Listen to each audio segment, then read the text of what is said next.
ആകാശങ്ങൾക്കപ്പുറത്ത് നിന്ന് അല്ലാഹു തആല 7 വിഭാഗം ആളുകളെ ശപിച്ചിട്ടുണ്ട്. അതിൽ ഒരു വിഭാഗം ആളുകളെ 3 തവണയാണ് അല്ലാഹു ശപിച്ചത്. 3 തവണ. ഒരു കാര്യം ചെയ്യുന്ന ആളുകളെ 3 തവണ, ബാക്കി 6 പേരെ ഓരോ തവണ ശപിച്ചു. എന്താണത്? ശ്രദ്ധിക്കണേ ചെറുപ്പക്കാർ, ശ്രദ്ധിക്കണേ. വറദ്ദദൽ ലഅനത അലാ വാഹിദിൻ മിൻഹും 3 തവണയാണ് ഒരു വിഭാഗത്തെ ശപിച്ചത്. പിന്നെ വലഅന കുല്ല വാഹിദിൻ മിൻഹും ലഅനതൻ തക്ഫീ, പിന്നെ ബാക്കിയുള്ള 6 പേരെ അവർക്ക് അർഹിക്കുന്ന ഒരു ലഅനത്ത് മറ്റവർക്ക് 3 എണ്ണമാണ്. എന്താണ് 3 എണ്ണം?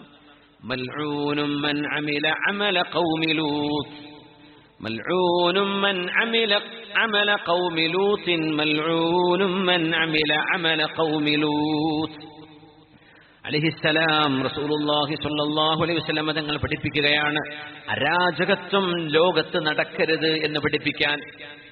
സ്വവർഗഭോഗ രോഗികളെ സംബന്ധിച്ചാണ് ഈ പറയുന്നത്.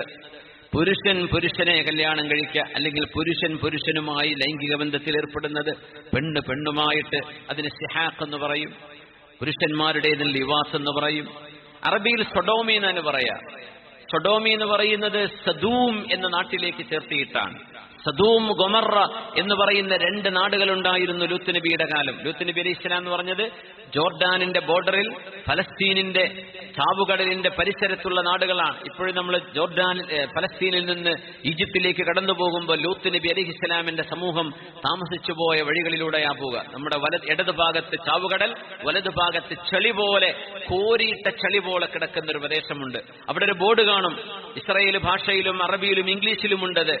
സൗജത്തു ലൂത്ത്, വൈഫ് ഓഫ് ലോട്ട്, ലൂത്ത് നബിയുടെ ഭാര്യ എന്നാണ്. അപ്പൊ നോക്കുമ്പോൾ മലയിൽ ഒരു പാറയുടെ ഒരു രൂപം കാണും, ഒരു ശില്പം, ഒരു പെണ്ണിന്റേതുപോലെ തോന്നിക്കും. അത് ലൂത്ത് നബിയുടെ ഭാര്യയാണ് എന്നൊന്നും നമുക്ക് ഉറപ്പിച്ചു പറയാൻ കഴിയില്ല.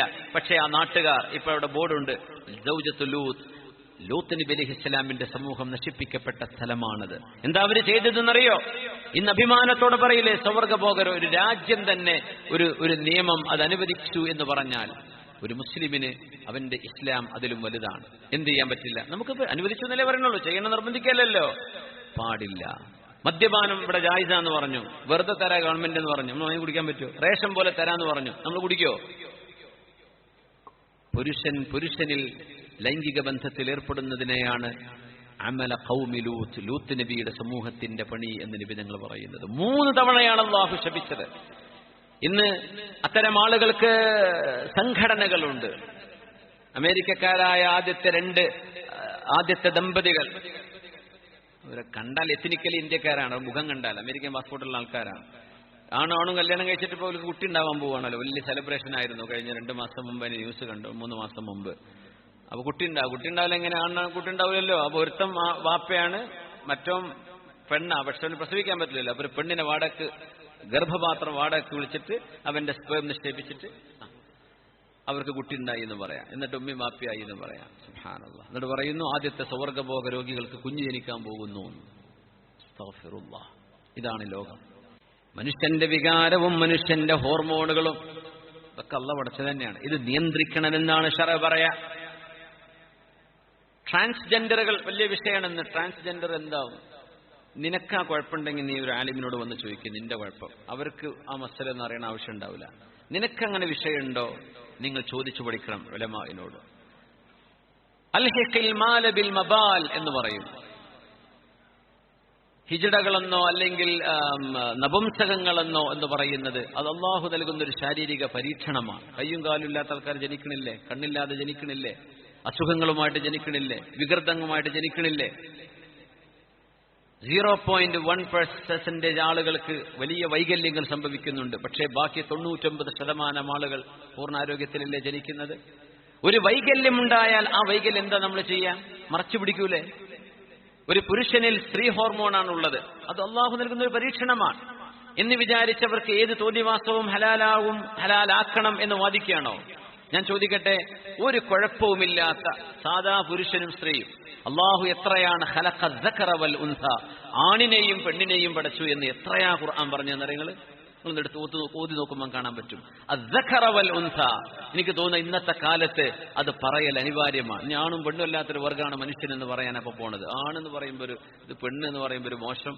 അത് അങ്ങനെ ആണും പെണ്ണും എല്ലൊക്കെ ഒരു ജെൻഡറാണ് എന്ന് പറയാൻ പോകുന്ന ഒരു ലോകത്ത് അദ്ദഖറ വൽ ഉൻസ, അല്ലാഹു ആണിനെ ആണായും പെണ്ണിനെ പെണ്ണായിട്ട് പഠിച്ചത്. അത് മനുഷ്യന് തിരുത്താൻ കഴിയില്ല. ഈ ജെൻഡർ മാറ്റിവെക്കാൻ വേണ്ടിയൊക്കെ ജനറ്റൈൽസിലൊക്കെ വരെ സർജറി നടത്തി റിഗ്രറ്റ് ചെയ്ത് സങ്കടപ്പെട്ട് ഡിപ്രഷൻ വന്ന് മരിച്ചു പോകുന്ന എത്രയോ രോഗികളുണ്ട്. ഞാൻ അതിനെ സംബന്ധിച്ചുള്ള ആർട്ടിക്കിൾ ഇന്ന് എയർപോർട്ടിലേക്ക് വരുമ്പോൾ എയർപോർട്ടിൽ നിന്ന് വായിച്ചുകൊണ്ടിരിക്കുകയാണ്. ഒരുപാട് വലിയ റിപ്പോർട്ടുകളാണ് സൈക്കോളജിസ്റ്റുകൾ സമർപ്പിക്കുന്നത്. വേണ്ടില്ലായിരുന്നു, ആണ് പെണ്ണും ആണൊക്കെ ആയിട്ട് കോലം കെട്ടി വന്നതാ. പിന്നെ അവർ ആണിലും പെടുന്നില്ല പെണ്ണിലും പെടുന്നില്ല. ആ ഒരു ടൈമൊക്കെ കഴിഞ്ഞ് കുറച്ച് ഫോട്ടോ ഒക്കെ എടുത്ത് 4 സോഷ്യൽ മീഡിയയിൽ വിട്ടു, കുറച്ച് ലൈക്കും ഷെയറൊക്കെ കിട്ടി, പിന്നെ ഒറ്റക്കാണ്. പിന്നെ ആണുമല്ല പെണ്ണുമല്ല, അവനെന്നെ തോന്നിയാൽ എന്തിനാ ഈ പണിയൊക്കെ ചെയ്തത് എന്ന്. അങ്ങനെ ഡിപ്രഷൻ അടിച്ച് ഇരുട്ട് റൂമിൽ കഴിയുന്ന എത്രയോ ആളുകളുണ്ട്. ആണായിട്ടും പെണ്ണായിട്ടും അല്ല പഠിച്ചത്. അത് റബ്ബിന്റെ ഹിക്മത്താണ്. അതെങ്ങനെ നമുക്ക് തിരുത്താൻ പറ്റും?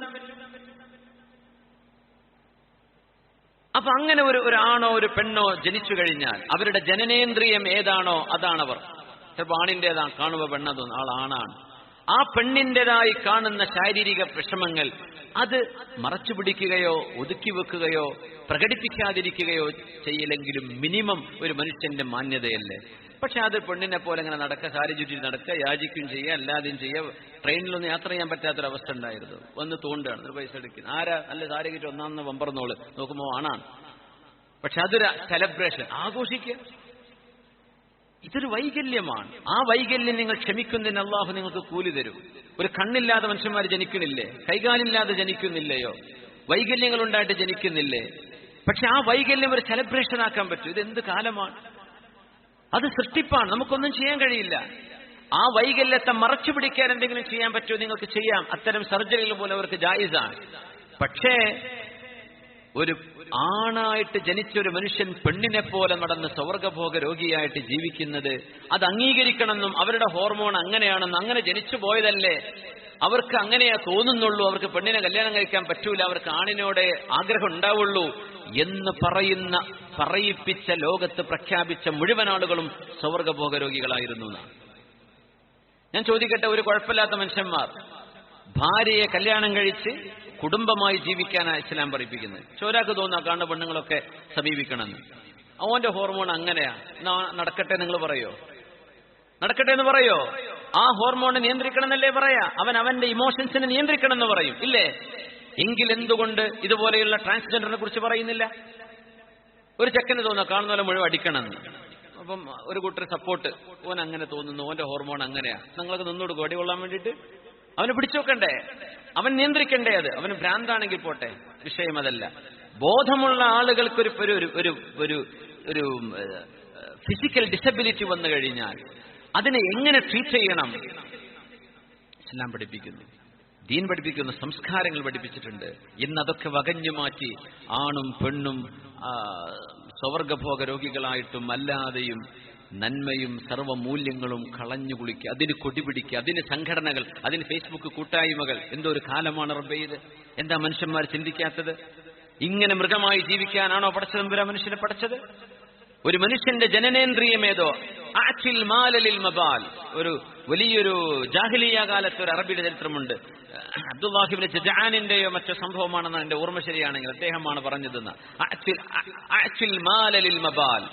നപുംസകയായ ഒരാളുണ്ടായിരുന്നു. ഒരു ആണിന്റെ ഓഹരിയാണോ പെണ്ണിന്റെ ഓഹരിയാണോ സമ്പത്ത് കൊടുക്കേണ്ടത് എന്നൊരു ചർച്ച വന്നപ്പോ ആ അറബി ഗോത്രത്തിന്റെ പ്രമുഖൻ പറഞ്ഞൊരു വാക്കാണിത്, അഅ്തിൽ മാല ലിൽ മബാൽ. ബൗൽ എന്ന് പറഞ്ഞ മൂത്രം എന്നാണ്. മൂത്രമൊഴിക്കുന്ന സ്ഥലം ഏതാണോ അതിനനുസരിച്ച് സമ്പത്ത് കൊടുക്കേണ്ടത്. അത് ആണിന്റേതാണെങ്കിൽ പുരുഷന്റെ ഓഹരി, അല്ലെങ്കിൽ പെണ്ണിന്റേത്. അതാണ് അതിന്റെ സാരം. ചുരുക്കി പറഞ്ഞാൽ ആണും പെണ്ണുമെന്ന 2 വർഗമല്ലാത്ത മൂന്നാമതൊരു വർഗം അല്ലാഹ് പഠിച്ചിട്ടില്ല. അത് മനുഷ്യൻ ചില വൈകല്യങ്ങളെ സെലിബ്രേറ്റ് ചെയ്യാൻ വേണ്ടി പറഞ്ഞുണ്ടാക്കുന്നതാണ്. അതൊരു വൈകല്യമാണ്, അതിന് പരിഹാരം കാണണം.